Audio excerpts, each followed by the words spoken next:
একটা কলামেই তার নাম এবং তার ডিস্ট্রিক্ট নেম একটা হাইফেন দিয়ে দেখাবে।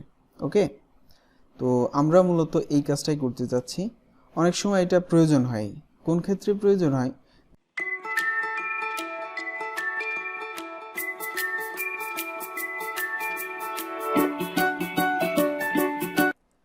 তো আমরা প্রথমেই একটি এক্সেল ফাইল ওপেন করব। দেখতে পাচ্ছেন আমি একটি এক্সেল ফাইল ওপেন করেছি। তো এক্সেল ফাইলে এখানে কিছু ইনফরমেশন আছে। তো এই এক্সেল ফাইলে আমাদের অনেক সময় প্রয়োজন হয় যে এরকম কলামের ডাটা, বিভিন্ন কলামের ডাটা আমরা একসঙ্গে দেখতে চাই।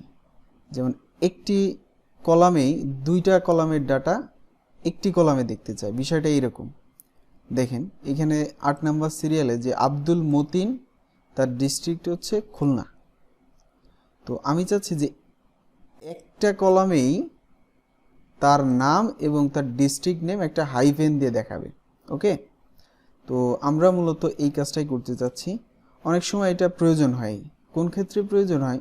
দেখা যাচ্ছে কি আপনি বড় একটা ডকুমেন্ট নিয়ে কাজ করছেন, সেক্ষেত্রে আপনার স্পেস নাই, নতুন একটা কলাম অ্যাড করবেন, সেই স্পেসটা নাই। সেক্ষেত্রে আপনি শর্টলি ডাটাটা উপস্থাপন করতে চাচ্ছেন এভাবে যে আব্দুল মতিনের ডিস্ট্রিক্ট একটা হাইফেন দিয়ে দেখাবে, নামের সঙ্গে তার ডিস্ট্রিক্ট দেখাবে, অথবা তার সাথে আরও কিছু অ্যাড করতে পারেন। মানে একটা কলামে 2-3টা কলামের ডাটা একসঙ্গেই দেখাবে, বিষয়টা এইরকম। তো সেক্ষেত্রে আমরা যে ফর্মুলাটা ইউজ করব সেটা হচ্ছে কনক্যাট। কনক্যাট ফর্মুলাটার কাজ হচ্ছে cell to cell data join করা। অর্থাৎ এইখানে একটা সেল, এই একটা সেল, প্রত্যেকটা এক একটা সেল, এই সেলের যে ডাটাগুলা, এই ডাটাকে এক জায়গায় আনা, জয়েন করা। ওকে, তো কিভাবে সেটা করতে পারি? প্রথমে আমরা ফর্মুলাটা বসাবো। সেক্ষেত্রে প্রথমে ইকুয়াল টু, তারপর লিখব কনক্যাট, CON। লেখার সঙ্গে আপনাকে সাজেশন দিবে, আমরা ট্যাব দিব। ট্যাব দেওয়ার পরে এখানে একটা সাজেশন দিয়েছে যে text1, প্রথম কোন টেক্সটটা আপনি জয়েন করতে যাচ্ছেন, প্রথম কোন টেক্সট। ওকে, তো আমরা প্রথম আইডি নাম্বারই ধরি, আইডি নাম্বার সিলেক্ট করলাম। দেন এখানে একটা কমা দেওয়ার সাজেশন দিচ্ছে, কমা দিলাম। তারপরে একটা text2 আমরা নাম দিলাম, আবার কমা দিলাম। text3, এভাবে আপনি যত ইচ্ছা তত কলামের ডাটা জয়েন করতে পারবেন। তো আমরা আরেকটা কলাম দিই, ডিস্ট্রিক্ট। ওকে, এই যে দেওয়ার পর আমরা ব্র্যাকেট দিয়ে শেষ করব।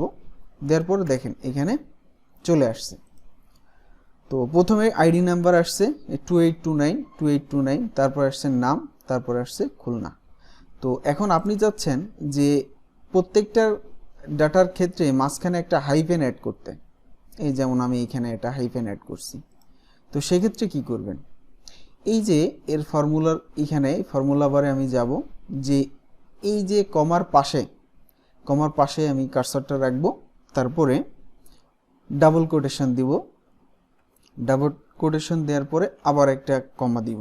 এবার ডাবল কোটেশনের ভেতরে আপনি যে চিহ্ন দিবেন, সে হাইফেন দিতে পারেন বা অন্য কোনো অক্ষর দিতে পারেন, যা ইচ্ছা সেটা আপনি ইউজ করতে পারেন। সেক্ষেত্রে আমরা হাইফেনই দিব, একটা স্পেস দিয়ে নিব। ওকে, তো এবার দেখি কেমন দেখা যায়।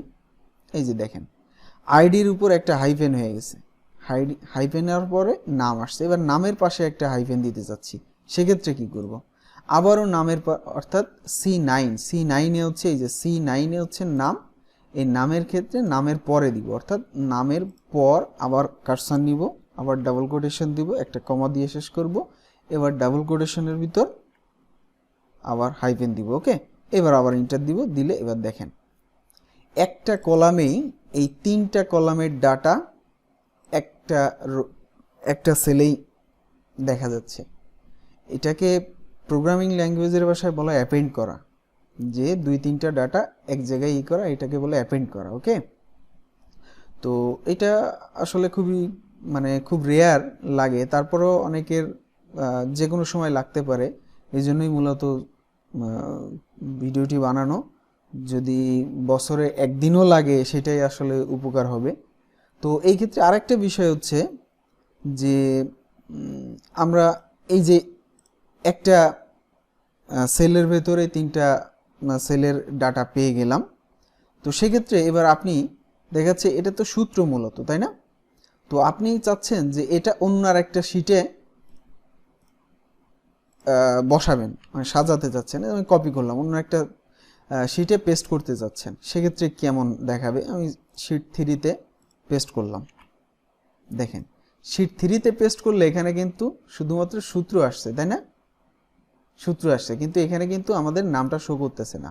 সেক্ষেত্রে আপনি কি করবেন?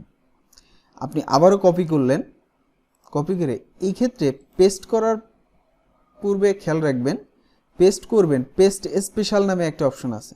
পেস্ট স্পেশালের এখানে কার্সর রাখলে এরকম সাজেশন দিবে। সাজেশনের ক্ষেত্রে আপনি আবার নিচে আসবেন যে পেস্ট স্পেশাল এইখানে, অথবা এর শর্টকাট নিচে দেয়া আছে যে কি কন্ট্রোল-আল্টার-ভি, কন্ট্রোল-আল্টার-ভি। ওকে, তো আমি এখানে ক্লিক করব।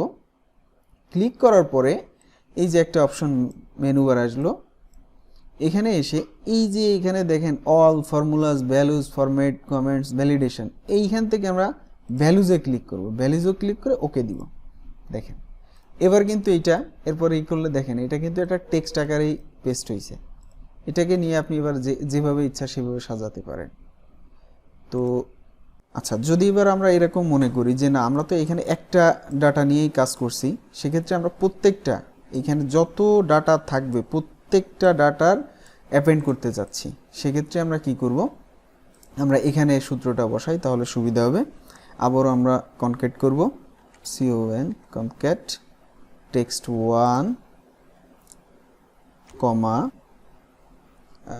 text2 সিলেক্ট করব, দেন text3 দিয়ে আমরা ব্র্যাকেট দিয়ে শেষ করব। আচ্ছা, তো এটাকে তার আগে আমি একটু সাজিয়ে নিই। আবার ডাবল কোটেশন কমা, তার ভিতর হাইফেন, এর ভিতরেও স্পেস কোটেশন,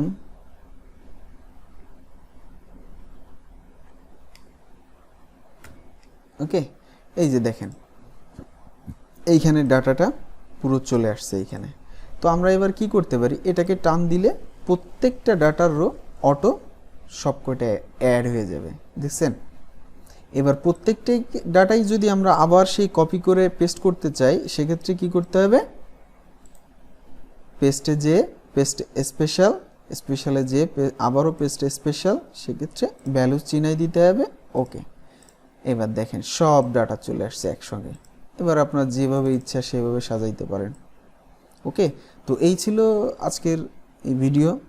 তো আশা করি সবার ভালো লাগছে। তো ভালো লাগলে অবশ্যই শেয়ার করবেন, লাইক করবেন, পাশাপাশি যদি সাবস্ক্রাইব না করে থাকেন অবশ্যই সাবস্ক্রাইব করবেন। আর যারা অলরেডি সাবস্ক্রাইব করেছেন, থ্যাংক ইউ সো মাচ।